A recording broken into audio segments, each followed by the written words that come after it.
Hi friends, எல்லாருக்கும் வணக்கம். நாங்க இன்னைக்கு கோயம்புத்தூர்ல இருக்கக்கூடிய ஈசா கோயிலுக்கு தான் ஃப்ரெண்ட்ஸ் இருக்கோம். பாருங்க, நடந்து போயிட்டு இருக்கோம். நிறைய பிளேசஸ் இருக்கு. நடந்து போக போக போயிட்டே இருக்கலாம், அந்த மாதிரி இருக்கு.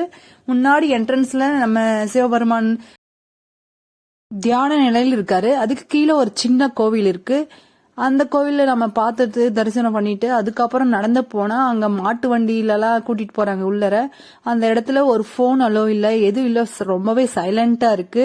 அங்க யோகா சொல்லி தராங்க. பிளஸ்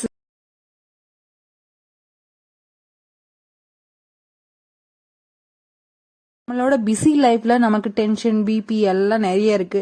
இந்த ஈசா கோயிலுக்கு ஒரு டைம் போயிட்டு அங்க தங்கி இருந்து அவங்க சொல்லி தர தியானம், யோகா எல்லாம் நம்ம செஞ்சா நம்மளுடைய பிபி, டென்ஷன் எல்லாம் குறையும்னு எனக்கு தோணுது. நீங்களும் சின்னதா ஒரு புக்கு கொடுத்தாங்க, ஆனந்த அலை. என் வாழ்க்கை என் கையில், எது நடந்தாலும் என் வாழ்வின் நினைவுகளுக்கு நானே பொறுப்பு என்று உணவுபூர்வமாக பார்த்தீர்கள் என்றால் நீங்கள் உங்கள் வாழ்வில் உருவாக்க போது ஆனந்தமும் அன்பும் மட்டுமே. இதுவே உங்கள் உயர்வுக்கான ஆதாரம். அன்பும் அருளும் சத்ரகுரு.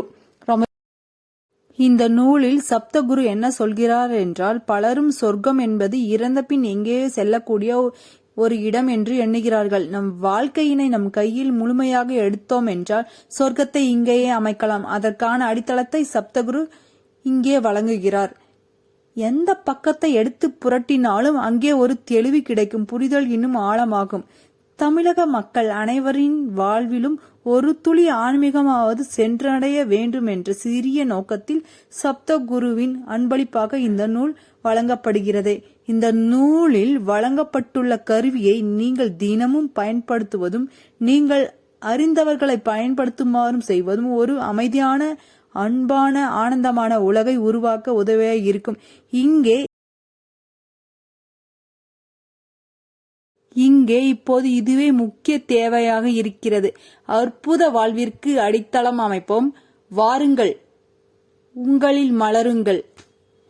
எனக்கு ரொம்பவே ஹாப்பியா இருக்கு. ஈசா டெம்பிள் வந்திருக்கிறது. நீங்களும் ஒன்ஸ் வந்து பாருங்க, ஹாப்பியா என்ஜாய் பண்ணுங்க. தேங்க்யூ ஃபார் வாட்சிங்.